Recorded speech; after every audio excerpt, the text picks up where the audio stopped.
ಹಿಪ್ಪರಗಿ ಕಾರ ಸ್ಫೋಟ ಪ್ರಕರಣ ಅಪರಾಧಿಗಳನ್ನು ಭೇದಿಸಿದ ಜಮಖಂಡಿ ಗ್ರಾಮೀಣ ಪೊಲೀಸರು.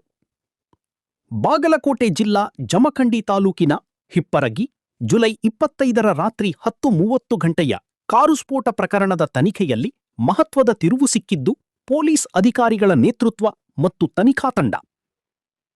ಈ ಪ್ರಕರಣದ ತನಿಖೆಯನ್ನು ಬಾಗಲಕೋಟೆ ಜಿಲ್ಲಾ ಪೊಲೀಸ ವರಿಷ್ಠಾಧಿಕಾರಿಗಳಾದ ಶ್ರೀ ಸಿದ್ಧಾರ್ಥ್ ಗೋಯಲ್ ಐಪಿಎಸ್ ಅವರ ಸಮಗ್ರ ನೇತೃತ್ವದಲ್ಲಿ ಹೆಚ್ಚುವರಿ ಪೊಲೀಸ್ ಅಧೀಕ್ಷಕರಾದ ಶ್ರೀ ಜಗದೀಶ್ ಹಾಗೂ ಜಮಖಂಡಿ ಉಪವಿಭಾಗದ ಪೊಲೀಸ್ ಉಪಾಧೀಕ್ಷಕರಾದ ಶ್ರೀ ಜಮೀರ್ ಅವರ ನಿಕಟ ಮೇಲ್ವಿಚಾರಣೆಯಲ್ಲಿ ನಡೆಸಲಾಗಿದೆ. ಪ್ರಕರಣದ ಪತ್ತೆ ಕಾರ್ಯದಲ್ಲಿ ಸಿಪಿಐ ಹಾಗೂ ಪಿಎಸ್ಐ ಅಧಿಕಾರಿಗಳು ಪ್ರಮುಖ ಪಾತ್ರ ವಹಿಸಿದ್ದು ಅವರಿಗೆ ತನಿಖಾ ಹಾಗೂ ತಾಂತ್ರಿಕ ತಂಡಗಳು ಅಗತ್ಯ ಸಹಕಾರ ನೀಡಿವೆ.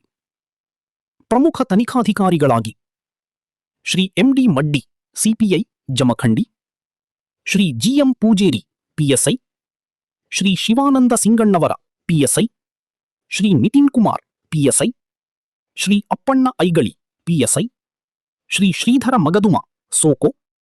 ತನಿಖೆಯಿಂದ ಭೂಮಿ ಮತ್ತು ಹಣಕಾಸಿನ ವಿವಾದದ ಹಿನ್ನೆಲೆಯಲ್ಲಿ ಸಂತ್ರಸ್ತನನ್ನು ಹತ್ಯೆ ಮಾಡುವ ಉದ್ದೇಶದಿಂದ ಪೂರ್ವಯೋಜಿತವಾಗಿ ಸ್ಫೋಟ ನಡೆಸಲಾಗಿದ್ದು, ಸಂತ್ರಸ್ತನು ಸ್ಫೋಟದಿಂದ ಪಾರಾದ ನಂತರ ಆತನಿಗೆ ಬೆದರಿಕೆ ಹಾಕುವ ಮೂಲಕ ಭೂಮಿ ಹಾಗೂ ಹಣಕಾಸಿನ ವಿವಾದಕ್ಕೆ ಸಂಬಂಧಿಸಿದ ಬೇಡಿಕೆಗಳನ್ನು ಕೈಬಿಡುವಂತೆ ಒತ್ತಡ ಹೇರುವ ಪ್ರಯತ್ನ ನಡೆಸಲಾಗಿದೆ ಎಂಬ ಅಂಶಗಳು ಪ್ರಾಥಮಿಕವಾಗಿ ಬೆಳಕಿಗೆ ಬಂದಿವೆ. ಈ ಪ್ರಕರಣದ ತನಿಖೆಯನ್ನು ಬಾಗಲಕೋಟೆ ಜಿಲ್ಲಾ ಪೊಲೀಸ ವರಿಷ್ಠಾಧಿಕಾರಿಗಳಾದ ಶ್ರೀ ಸಿದ್ಧಾರ್ಥ್ ಗೋಯಲ್ ಐಪಿಎಸ್ ಅವರ ಸಮಗ್ರ ಮಾರ್ಗದರ್ಶನ ಮತ್ತು ನೇತೃತ್ವದಲ್ಲಿ ಹೆಚ್ಚುವರಿ ಪೊಲೀಸ್ ಅಧೀಕ್ಷಕರಾದ ಶ್ರೀ ಜಗದೀಶ್ ಹಾಗೂ ಜಮಖಂಡಿ ಉಪವಿಭಾಗದ ಪೊಲೀಸ್ ಉಪಾಧೀಕ್ಷಕರಾದ ಶ್ರೀ ಜಮೀರ್ ಅವರ ನಿಕಟ ಮೇಲ್ವಿಚಾರಣೆಯಲ್ಲಿ ನಡೆಸಲಾಗಿದೆ. ಇಲ್ಲಿ ಹೋದ್ರೆ ಅವ್ರ ಮನೆಯಲ್ಲಿ ಫೋನ್ ಸ್ವಿಚ್ ಆಫ್ ಮಾಡಿ ಹೋಗ್ತಾರೆ. ಮತ್ತೆ ಇವ್ರಿಗೆ ಕಾಂಟ್ಯಾಕ್ಟ್ ಮಾಡಬೇಕು ಅಂದರೆ ಯಾವುದು CCTV ಕ್ಯಾಮ್ರಾ ಇರುತ್ತೆ ನಮಗೆ, ಸಿಮ್ ಬೇಸ್ CCTV ಕ್ಯಾಮ್ರಾ. ಅದರಿಂದ ಸಿಮ್ ಕಲ್ಪನಾ ಮಾಡಿ ಹೊಸ ಫೋನ್ ಪರ್ಚೇಸ್ ಮಾಡಿ ಅಥವಾ ಯಾವುದು ಸಿಗ್ನಲ್ ಪರ್ಚೇಸ್ ಇನ್ನೊಂದು ಊರಿಗೆ ಹೋಗಿ, ಅದೇ ಒಂದು ಊರಿಗೆ ಹೋಗಿ ಅವ್ರ ಫೋನ್ ಮನೆಯಲ್ಲಿ ಸ್ವಿಚ್ ಆಫ್ ಮಾಡಿ ಇಟ್ಟಿದ್ದಾರೆ. ಇನ್ನೊಂದು ಊರು 10 ಕಿಲೋಮೀಟರ್ ಒಂದು ದೂರ ಹೋಗಿ ಒಂದು CCTV ಕ್ಯಾಮ್ರಾ ಕಲ್ಪನಾ ಮಾಡ್ತಾರೆ. ಆ ಸಿಮ್ ತಗೊಂಡು ಇನ್ನೊಂದು ಊರಿಗೆ ಹೋಗಿ ಹೊಸ ಫೋನ್ ಪರ್ಚೇಸ್ ಮಾಡ್ತಾರೆ. ಇಲ್ಲಿ ಯಾವ ಅಂಗಡಿಯಲ್ಲಿ ಎಲ್ಲಿ ಕ್ಯಾಮ್ರಾ ಇರಲ್ಲ ಅಂತ ಅಂಗಡಿಯಲ್ಲಿ ಹೋಗಿ ಕ್ಯಾಮ್ರಾ ಪರ್ಚೇಸ್ ಮಾಡ್ತಾರೆ. ಮತ್ತೆ ಇನ್ನೊಂದು ಊರಿಗೆ ಹೋಗಿ ಆ ಸಿಮ್ ಇನ್ಸರ್ಟ್ ಮಾಡ್ತಾರೆ. ಆ ಟೈಮಲ್ಲಿ ಹನುಮಂತನಿಗೆ ಇವರಿಗೆ ಮೆಸೇಜ್ ಮಾಡ್ತಾರೆ. ಅಂದರೆ ಇಲ್ಲಿ ಡಿಟೆಕ್ಟ್ ಆಗಬಾರದು ಅಂತ ಆ ರೀತಿ ಆಪ್ರೇಟ್ ಮಾಡಿದ್ದಾನೆ. ಅದಕ್ಕೆ ನಮಗೆ ಒಂದು 2 ಡೇಸ್ ಎಕ್ಸ್ಟ್ರಾ ಟೈಮ್ ಆಯಿತು. ಬಟ್ ಇದು ಎಕ್ಸ್ಪ್ಲೋಸಿವ್ ಕೇಸ್, ಬೇರೆ ಯಾವುದು ಆರೋಪಿಗೆ ನಾವು ವಿದೌಟ್ ಪ್ರೂಫ್ ಅರೆಸ್ಟ್ ಮಾಡಬಾರದು. ಬಟ್ ಒಂದ್ಸರಿ ಅರೆಸ್ಟ್ ಮಾಡಿದ್ರೆ ಇಮಿಡಿಯೇಟ್ಲಿ ಅರೆಸ್ಟ್ ಮಾಡಬೇಕು. ಸೊ ದಟ್ ಅನ್ಯೂಸ್ ಎಕ್ಸ್ಪ್ಲೋಸಿವ್ ಏನಿದೆ ಅದು ಕೂಡ ನಮಗೆ ಎಲ್ಲ ಸಿಗಬೇಕು. ಒಂದೇ ರೀತಿ ಆಪರೇಷನ್ ಮಾಡಬೇಕು ಅಂತ ಆ ರೀತಿ ಇವರು ನೀಟಾಗಿ ಆಪರೇಷನ್ ಮಾಡಿದ್ದಾರೆ. ತುಂಬ ಪ್ರೊಫೆಷನಲ್ ಆಗಿ ಕೆಲಸ ಮಾಡ್ತಾರೆ.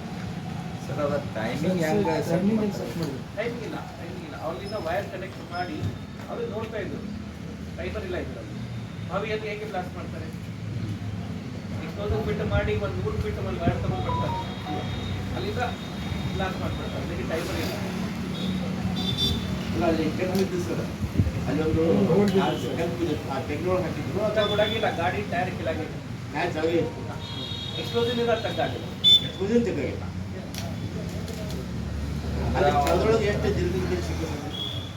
ಬ್ಲಾಸ್ಟ್ ಆಗುತ್ತೆ, ಪೂರ್ತಿ ಬ್ಲಾಸ್ಟ್ ಆಗುತ್ತೆ. ಅವರು ಆ ಥರ ವೈರ್ ಯೂಸ್ ಮಾಡ್ತಾರೆ. PET ಅಂತ ಒಂದು ವೈರ್ ಇದೆ, ಅದು ಕೂಡ ಪೂರ್ತಿ ಇದು ಆಗುತ್ತೆ, ಅದು ಕೂಡ ಮೈನ್ಯೂಟ್ ಕ್ವಾಂಟಿಟಿಯಲ್ಲಿ ಎಕ್ಸ್ಪ್ಲೋಸಿವ್ ಇರುತ್ತೆ. ಕೆಲವು 2-3 ಪಾರ್ಟ್ಸ್ ಇತ್ತು, ಅವರೇ ತಗೊಂಡು ಹೋಗಿ ಬೇರೆ ಕಡೆ ಇಟ್ಟಿದ್ದಾರೆ. ಅದು ನಾವು ರಿಪೋರ್ಟ್ ಮಾಡ್ತೀವಿ. ಟೋಟಲ್ ಆಗಿ 30 ಯೂಸ್ ಮಾಡಿದ್ದೀನಿ. 35 ತನಕ ಹೇಳ್ತಾ ಇದ್ದಾರೆ. 8 ಕೋಟಿ ಪರ್ಚೇಸ್ ಮಾಡಿದ್ದಾರೆ. ಬೇರೆ ಆಲ್ಮೋಸ್ಟ್ 750, ನಮಗೆ 750 ಪ್ಲಸ್ ನಮಗೆ ಮತ್ತೇನು ಸಾಮಾನು ಮತ್ತೆ ಅದು ಬೇರೆ ವೈರ್ಸ್ ಕೆಪಾಸಿಟರ್ಸ್ ಇರುತ್ತೆ. ಆ ಅಂಗಡಿಯಿಂದ ಏನು ಪರ್ಚೇಸ್ ಮಾಡಿದ್ದಾರೆ ಅದೇ ಬೇರೆ ಏನು ಯೂಸ್ ಆಗಿಲ್ಲ. ಅದು ಇಂಪಾರ್ಟೆಂಟ್ ಏನಿದೆ, ಲೀಕ್ ಯಾವುದೂ ಇಲ್ಲ. ಅಂಗಡಿಯಿಂದ ಏನು ಪರ್ಚೇಸ್ ಮಾಡಿದ್ರೆ ಏನು ಯೂಸ್ ಆಯಿತು ಅದು ಬಿಟ್ಟು ಎಲ್ಲ ನಾವು ರಿಪೋರ್ಟ್.